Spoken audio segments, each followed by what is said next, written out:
Evangelho de Jesus Cristo, narrado por Lucas, capítulo 10, versículos 1 a 9.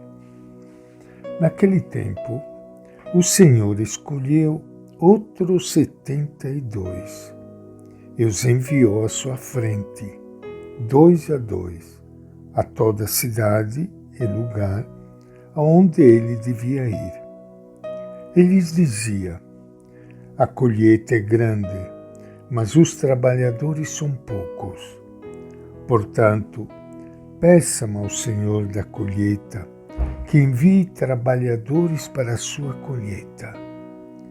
Vão, eis que envio vocês como ovelhas no meio de lobos.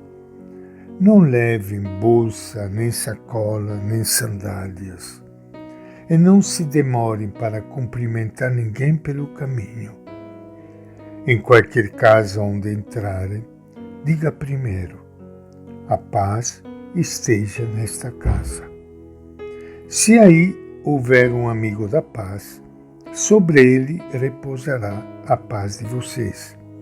Caso contrário, ela voltará para vocês. Fiquem nessa casa, comendo e bebendo o que tiverem, pois o trabalhador tem direito ao seu salário. Não fique passando de casa em casa. E em qualquer cidade onde entrarem e forem recebidos, comam o que servirem a vocês. Cure os doentes que nela houver, e lhes diga: o reino de Deus está próximo de vocês. Esta é a palavra do Evangelho de Lucas. Minha saudação e meu abraço para todos vocês, amigos ouvintes, irmãos e irmãs queridas, que estão participando conosco hoje, iniciando uma nova semana, nesse encontro com Ele, o nosso Mestre, com a sua palavra, com o seu Evangelho, a boa notícia que Ele quer transmitir para nós todo dia. Ouvindo esta leitura do Evangelho de Lucas, com todas estas recomendações, é difícil, depois de 20 séculos de cristianismo, ouvir as instruções de Jesus aos céus sem a gente ficar vermelho. Não se trata de viver estas instruções ao pé da letra, não. Trata-se simplesmente de não atuar contra o espírito que elas contêm. Gostaria simplesmente de lembrar hoje apenas 2 instruções. Jesus envia seus discípulos pelas aldeias da Galileia como cordeiros no meio de lobos. Quem crê hoje que esta deve ser a nossa identidade numa sociedade atravessada por todo tipo de conflitos e enfrentamento, e, no entanto, não precisamos entre nós de mais lobos, e sim de mais cordeiros. Cada vez que da parte da igreja ou do seu entorno se alimenta a agressividade e o ressentimento, ou se lança insultos e ataques que tornam mais difícil o entendimento mútuo, estamos agindo contra o Espírito de Jesus. A primeira coisa que os discípulos de Jesus devem comunicar ao entrar numa casa é paz a esta casa. A paz é o primeiro sinal do reino de Deus. Se a igreja não introduz paz na convivência, nós cristãos estamos anulando pela raiz nossa tarefa primeira. A outra é mais desconcertante, quando diz: não leveis bolsa, nem alforje, nem sandálias.